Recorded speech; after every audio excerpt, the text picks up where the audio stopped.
Charlotte. And I'm Dina. Welcome to the Grim Curriculum. First of all, let me say it is a full moon as of the day we're recording, and I can feel it in the air. Also, it is sort of well into the fall, and I'm feeling really good about it. Also, we had this weird fall thunderstorm happen, which I don't Yeah. know. There's some weird shit in the air. I don't know how I feel about it. Everyone's acting bizarre. I don't know. I did see some lightning, but we haven't gotten any rain yet, but I'm ready for it. I love a late summer, early fall thunderstorm. There's just something about like the spooky vibes that sit very nice within my heart. I wish this time of year lasted longer. I really do. I wish that we lived in a place like we all think of the four seasons as being fairly equal across the year, but unfortunately, where we live, that's kind of not the case. And the fall or the autumn, depending on where you're from, seems to fly by very quickly, unfortunately, because it is my favorite. Mine too. It's just beautiful. It's the time for horror movies and warm drinks and, pumpkin spice and all that good stuff. Hey, you're gonna be proud of me. I got out of the house and went to the movies. Really? Yeah, so I checked out the Metro in Edmonton here, which if you haven't checked it out, I can't believe I've never been. Oh, V I love going to the old movies there. It's Oh my amazing. What a good god. experience it always is. It really was. If you live in Edmonton or you visit Edmonton, go check it out. I went and saw the movie Talk to Me with my cousin, and, it was good. I love Australian horror. Well, since, Saw is directed by an Australian guy as well, I've also had a love of Australian horror movies as well. There's some good ones out there. I recommend checking that one out. I'm trying to watch more horror movies because I have not been into the new ones very much. I've been rewatching the Alien movies and stuff like that, and I'm catching up on all the new stuff that's come out that I haven't seen, and I am excited. We have been putting out some good shit lately. Yeah, I also have to catch up on some of the sort of new classics as well. There's a lot that I haven't seen, and same thing. I really am doing myself a disservice by not going to see them, so I definitely need to do that this Halloween season. All right, everyone. We talk about death and dying a lot on this podcast, as We you all do. know. It's kind of our thing. But we are entering some very, very gruesome territory today.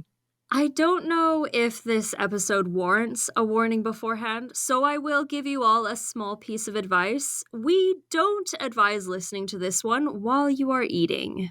Today, we are going to be talking about the Byford Dolphin accident. And no, this has nothing to do with dolphins.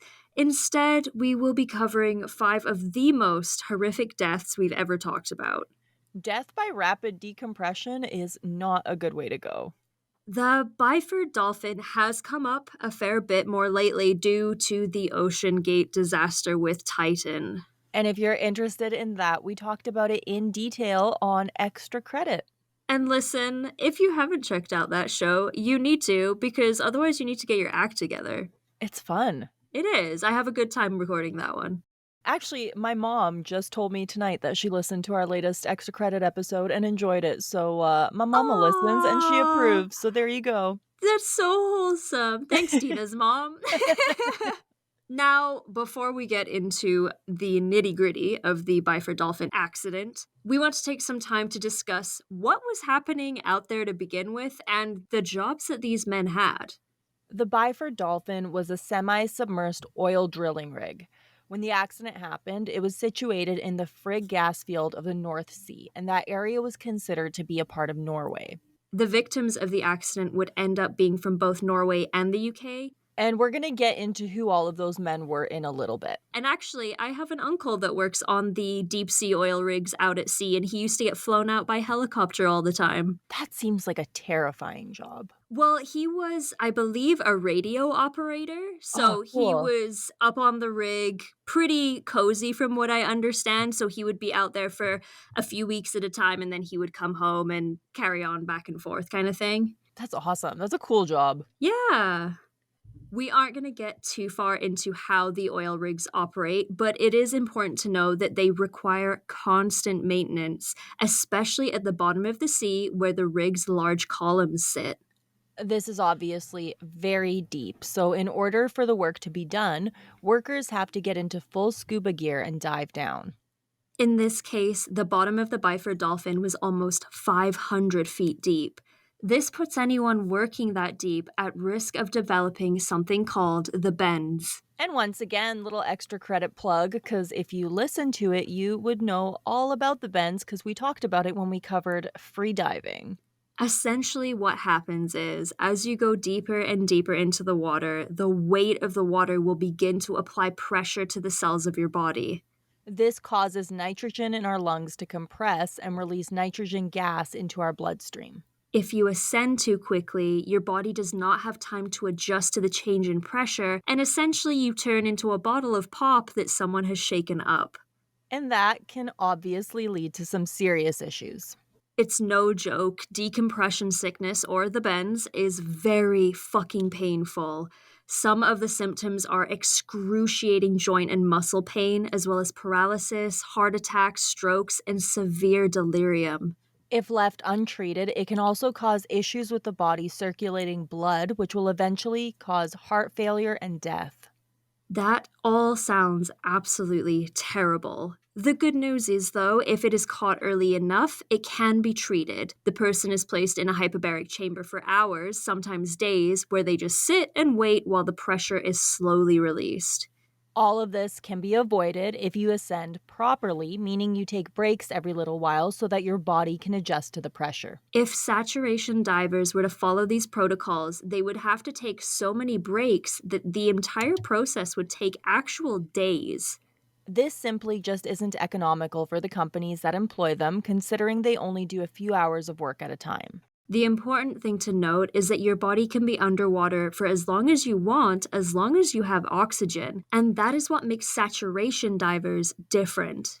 They spend up to 28 days living deep in the water. This time is spent living in cramped conditions that certainly aren't ideal, but they can make around $50,000 a month. This makes saturation diving one of the most well paid jobs out there.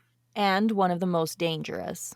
They are brought down to these quarters in special diving bells. This entire thing is very complicated and requires a full crew to make it work properly and safely on top of the diving crew. The workers then spend their time living between two pressurized chambers. The longer they stay down, the more nitrogen saturates in their bodies, hence the name saturation divers. They have a cook on board for everyone, as well as life support technicians whose job it is to ensure that the pressure in the chamber matches the pressure outside of it. Another important job is that of the dive control team. They operate the diving bell and monitor the safety of the divers as they are working. And last, but certainly not least, they have a team called the tenders. It is their job to manage the thick line of air supply tubes and communication wires that go from the chamber to those at the surface. All of this leaves a lot of room for error in a situation where one mistake can mean certain death for everyone in the chamber. The time spent down there isn't exactly a vacation either. Like we mentioned, you have to live in very cramped quarters, and those on board breathe a specialized air mixture which causes constant chills. They breathe a helium oxygen mixture, and you know what happens when you inhale helium, right? Apparently, they have to use special voice modulators to undo the sort of Donald Duck effect on their voices when they communicate with those on the surface. Charlotte, question for you. Mm-hmm. Would you do this even once for 50K? I have student loans, so yeah, I probably would. I mean, it's a big risk, but for $50,000, I'd risk it, I think, honestly, even knowing what I know about the incident we're about to talk about. Those of you listening, I pose the same question to you. Let us know. Send us an email at thegrimcurriculum@gmail.com. Would you do this job for $50,000?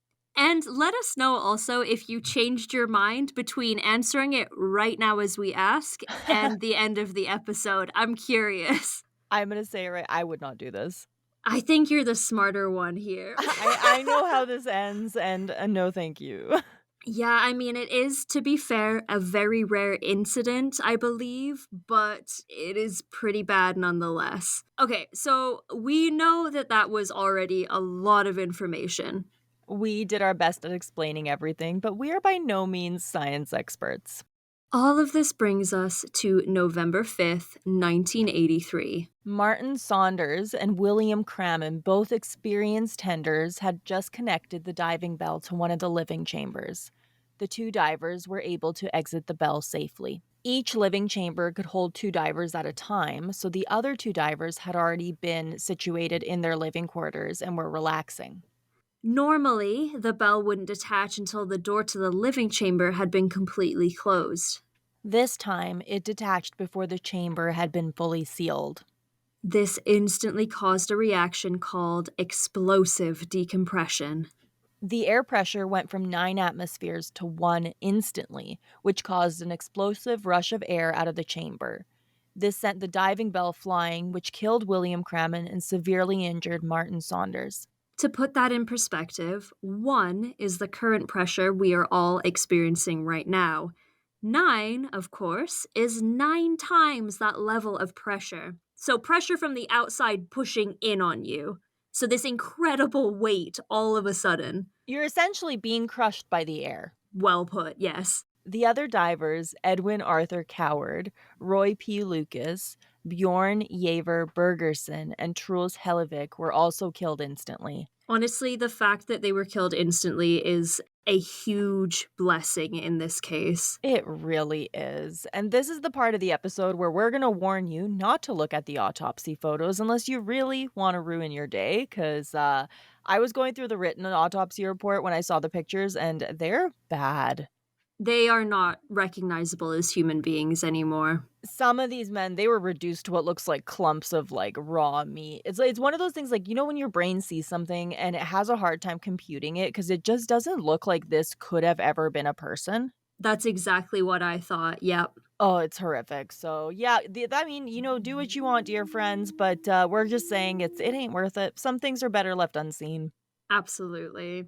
The following information about the victims is taken from the autopsy report from the University of Bergen in Norway. And again, it goes without saying, this is rough.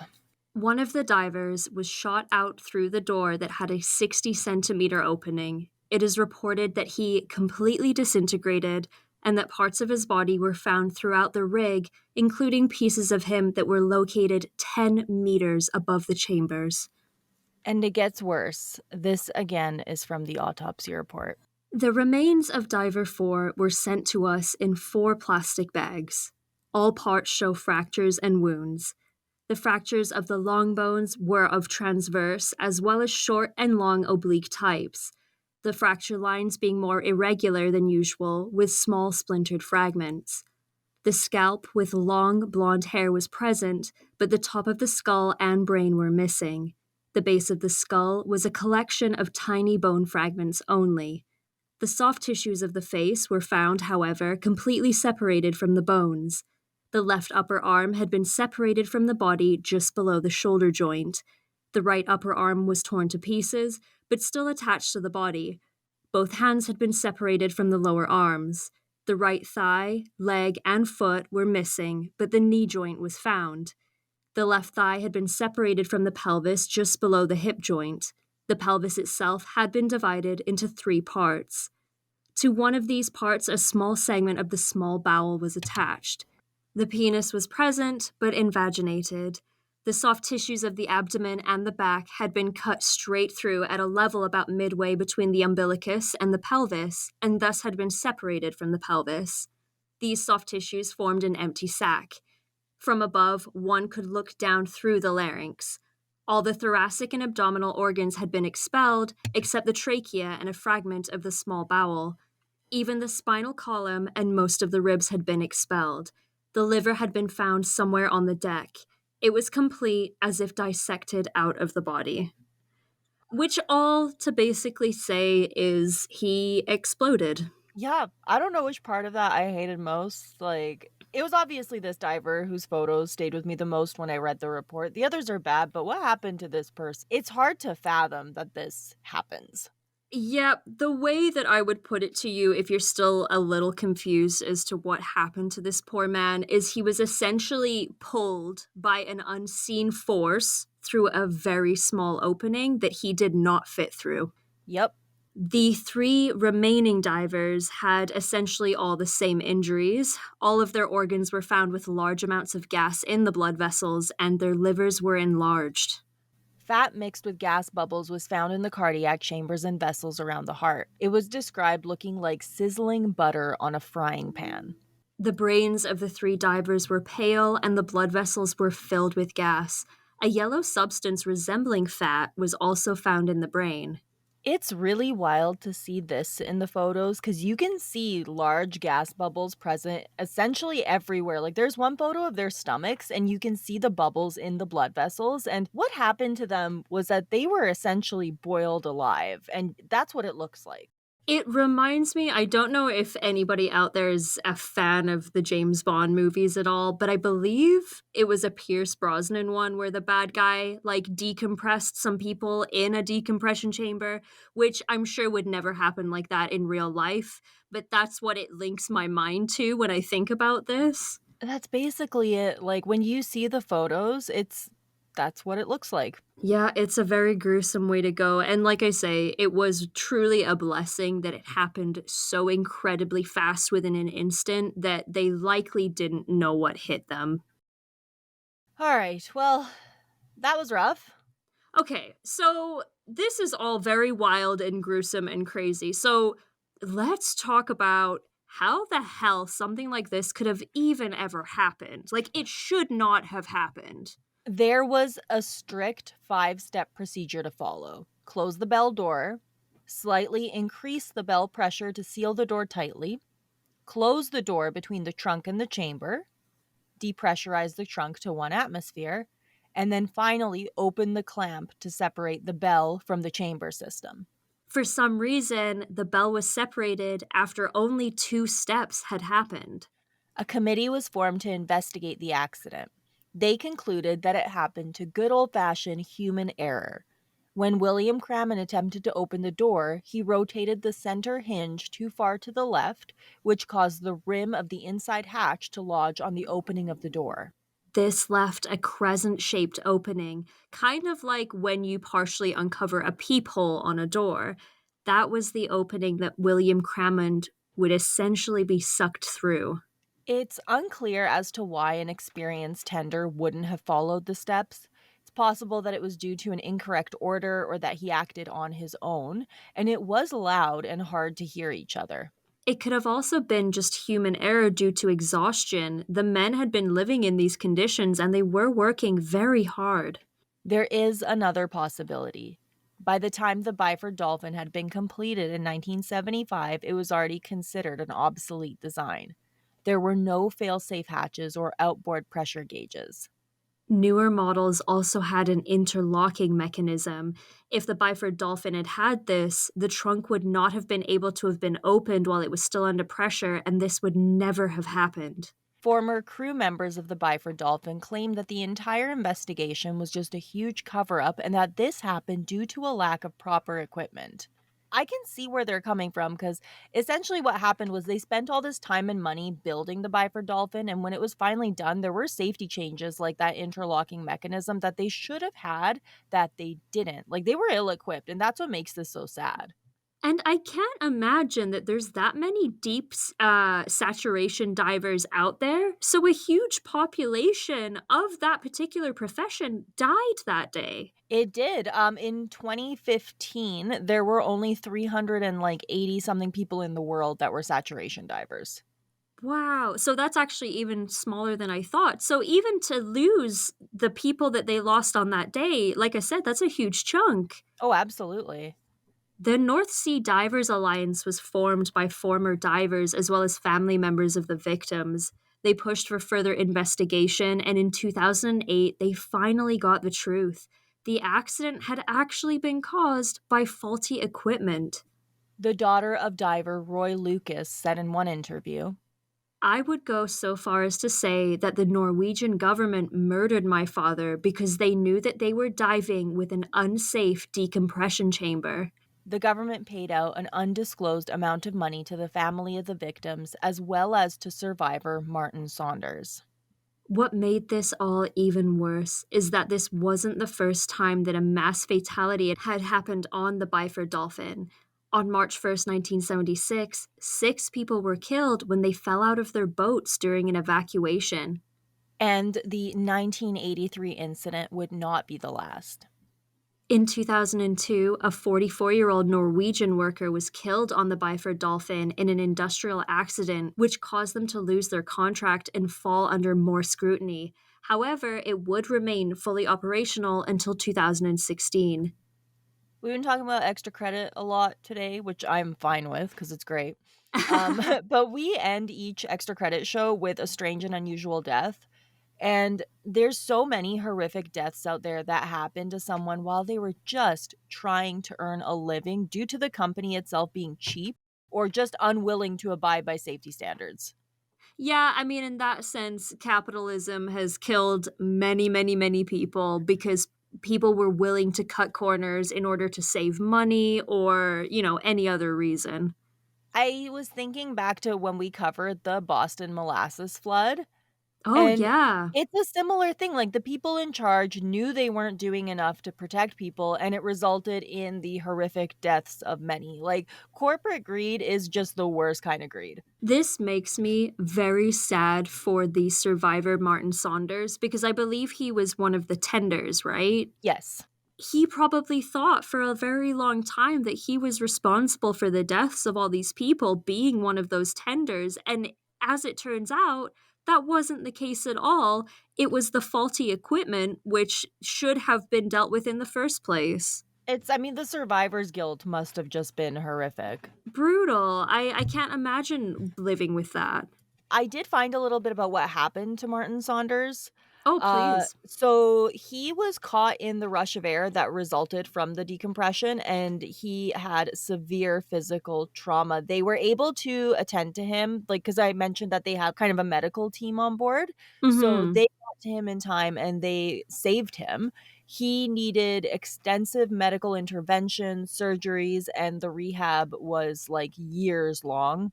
I believe it. He's very lucky to even be alive based on the absolute devastation this caused. Seriously, and I mean, of course, it had a huge effect on his psychological health. Oh, how could it not? He was dealing with a lot of survivor's guilt, but he did actually become an advocate for safety regulations in drilling operations because he would go and travel and talk about what happened and talk about why it's important to follow the safety rules that you have. You know what? This incident should never have happened in the first place, but I'm happy to see that he was like, "I'll be damned if this is gonna happen another time." Right? Like, I mean, he took a terrible thing and it did lead to changes in policy, which he saved lives because of that. Yes, absolutely he did. So, how do you feel after all that, Dina? I'm still not over the autopsy reports and what happened to the penis. It is quite detailed, and yes, I'm sure even those of you without, penises of your own cringed a little when you heard that part. Yep. One of the things I thought about when the whole Ocean Gate thing happened was, again, at least they were quick deaths. Yes, instantaneous. If my time was up, I would want it to be instantaneous, and I would not want it to see it coming. These people shouldn't have been put in a situation where they were this far at risk. Like, those in charge knew they could have been doing more and they just didn't. I really do feel for the families. These guys were just doing a job, a very dangerous job, a very well compensated job, but a job nonetheless. And I think it just goes to show to those of you out there that are doing hard labor jobs like this, you are putting your life on the line. Good for you. Yeah, I mean, I hope you're being well compensated, and I 100% believe that you should strike if you're not. And I hope you're safe. Yes, absolutely. Charlotte, any thoughts before we end this grisly tale off? I'm still not sure that I wouldn't do it for the money, but I would want there to be safety protocols in place, but it certainly does give you food for thought. You know what I realized? The people on the Byford Dolphin died in this kind of a scenario trying to make money, and the people aboard the Titan died in this kind of scenario after spending a lot of money. It's funny how it comes full circle that way. Right? Alright, we have some stuff to share, I suppose, don't we? Yes, I suppose we do. Yes. Alright, in case you haven't heard it, folks, December 9th, we are doing our first live show. How cool is that? Yeah, I'm super stoked, man. I haven't done any sort of like, I don't know if I would call it performance art, but there's going to be an audience, so I guess so. I'm Hell quite yeah. nervous, but very excited. Oh, it's gonna be amazing, I can't wait. Tickets are gonna be available hopefully soon. We are just waiting to, get all that info, which should be any day now. So we're gonna post all that good stuff when it comes through and when we have all the info for you, but we're excited. It's gonna be awesome, and, I'm rambling because 'cause I'm excited. We hope to see a lot of you there. Hopefully, if you're in the area or willing to travel to the area, we will see your beautiful and bright faces. It's going to be a good time. And, that does bring us, speaking of amazing people, to that part of the show where we thank our grim VIPs and up. If you have not checked out our Patreon, I highly recommend that you do. We're going to be making some changes to it. We've had the Patreon for just about a year now, which Mhm. is crazy.